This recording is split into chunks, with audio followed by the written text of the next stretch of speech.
Hey, have you ever thought about having a podcast of your very own? If so, great news. Spotify has a platform that lets you make one super easily, then distribute it everywhere and even earn money. It's all in one place for free.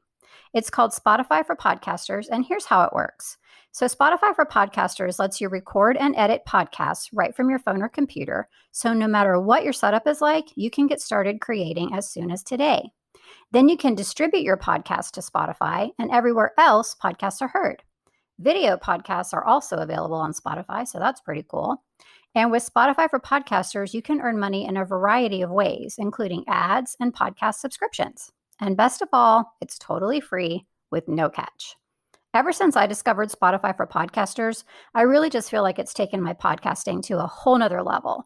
So I highly recommend you give it a try if a podcast is something that you've been thinking about as well. Just download the Spotify for Podcasters app or go to www.spotify.com/podcasters to get started.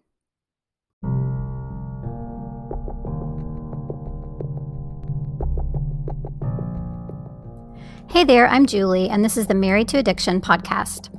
If you're here, then you're probably what I call my secret sister. We're in a situation we never asked to be in and fighting a battle we never wanted to fight.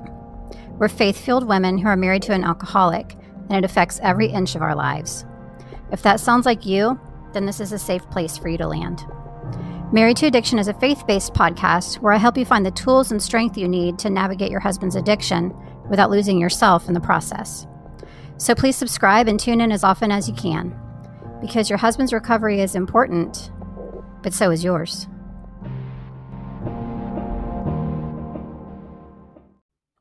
Hey, before we get started with today's episode, I wanted to let you know that there's a really cool thing that's been added to the Married to Addiction website. So, as you probably have seen, if you have been here for any length of time, sometimes the things that I offer will change. Sometimes the freebies will change. Sometimes the program offerings will change. Just like with anything, over time, things evolve, right? Well, it's kind of been a little bit challenging to keep up with that up until now as, a listener and or a website visitor, because you would just go there looking for something and it would just be gone and you were wondering, okay, what the heck? Well, what else is there? There is now on the Married to Addiction website an everything page. Basically, what the everything page is going to be is it will list in real time everything that I'm currently offering, the free offerings, the paid offerings, all of it.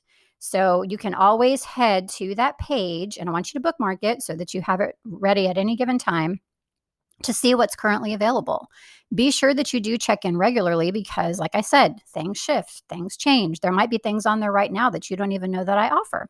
So please go check that out. You just go to marriedtoaddiction.com, and at the top of the website or on your little menu bar, if you're on mobile, you will see a tab that says everything, and in parentheses, start here.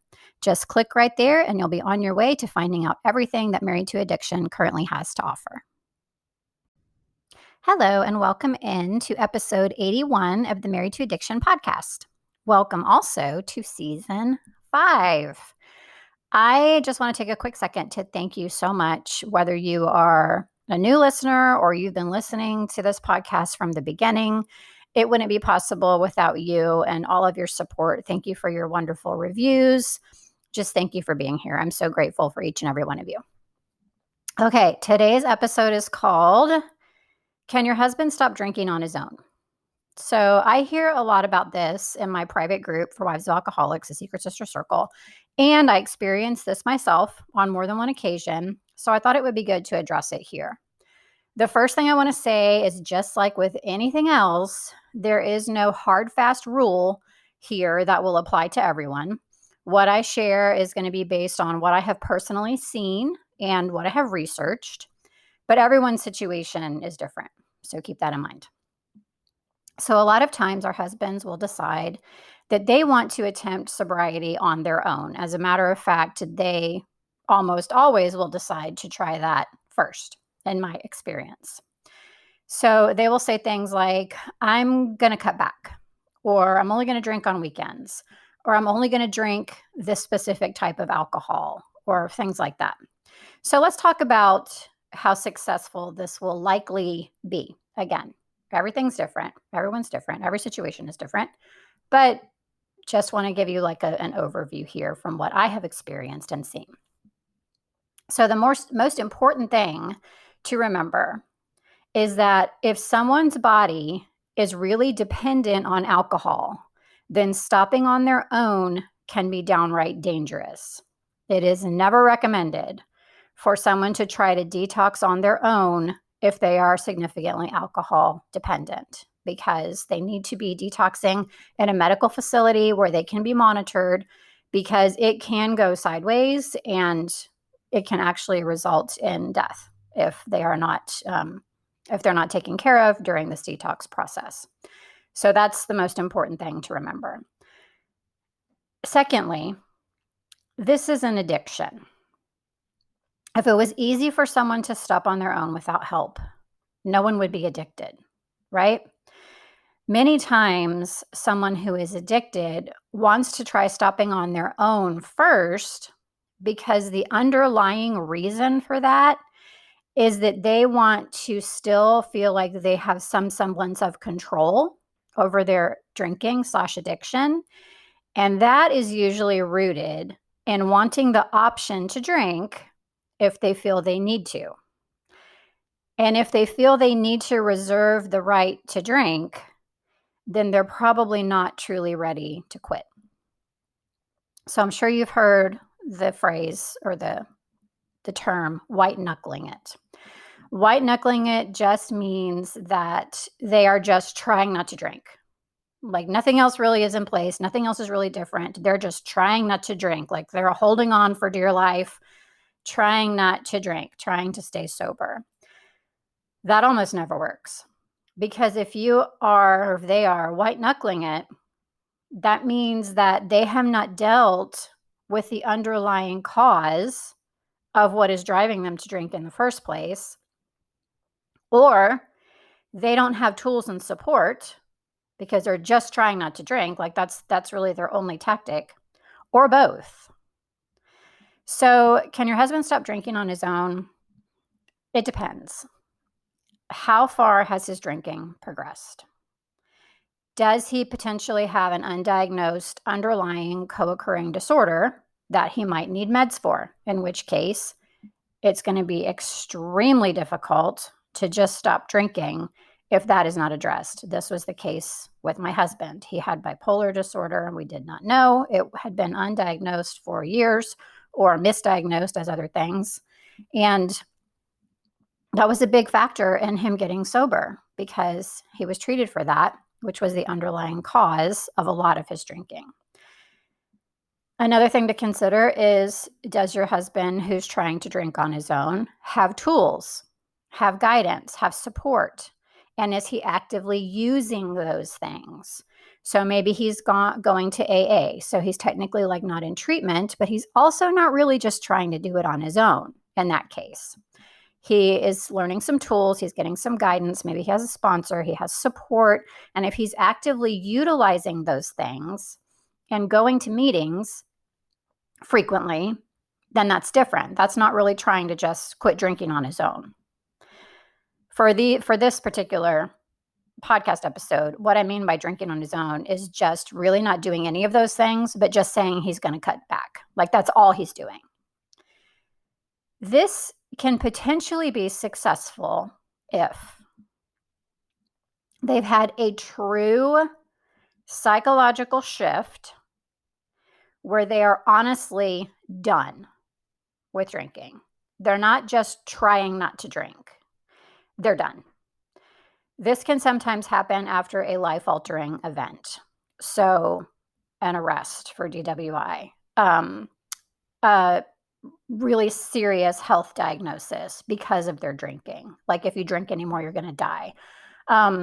Things like that. Like if there has been a life-altering event or something significant that has prompted a psychological shift where they are really done, like for real, then they can potentially stop drinking on their own. Someone I am close to did this.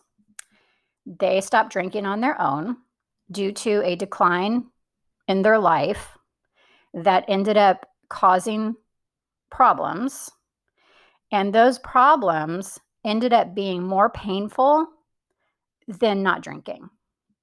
So in that person's scenario, their life with drinking was more painful, and they had come to realize that it was more painful than their life would be without having that alcohol crutch. This person also got meds for the underlying trigger for their drinking, which in this case was anxiety. So yes, it's possible, but the right things have to be in place, and they have to be ready to accept those things. They have to either have those tools and support that I talked about and be using them regularly. They have to either be, now medicated for something that's the underlying cause. They have to have had one of those psychological shifts that I talk about, that they truly are ready to stop and they're done with alcohol. Aside from those types of scenarios, somebody just saying, I'm going to cut back, or I'm only going to drink on weekends, or I'm going to, do whatever, is not super likely to be successful. Now, what I will say is the fact that they are trying that is still a good thing, because that means that they have A, addressed that there is an issue, and B, decided that they need to take action regarding this issue. So just because your husband might not be successful with these early attempts at stopping drinking on his own does not mean that they are not still a step forward. Because, like I said, that means that they are addressing it. That means that they want to change it. And in my experience with my husband and just with the wives that I work with and seeing this happen, this is the beginning of their recovery journey. And in a lot of cases, this does evolve into realizing, well, I can't do it on my own. But a lot of times they do have to try that first to realize that, okay, I knew this was a problem, but I am truly addicted because I can't put it down no matter how hard I try without some type of help. So don't lose heart just because of what I'm saying, that it's not likely that he will be able to stop on his own, because this can still be the beginning of a recovery journey, which is still important and which is still a step forward. So I hope that's been helpful for you. As always, thank you so much for listening, and I will see you next time.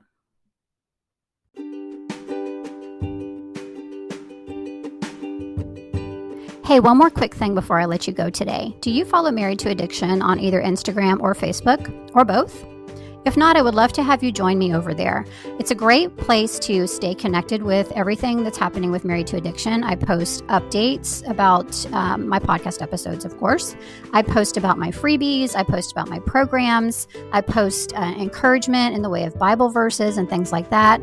I also post just like some helpful little teaching nuggets sometimes too. So I really think that you would get a lot of value out of that as the wife of an alcoholic, and I would love to have you join me on either Facebook or Instagram, or both. You can find me at facebook.com/married to addiction, or just at married to addiction on Instagram. I hope to see you there.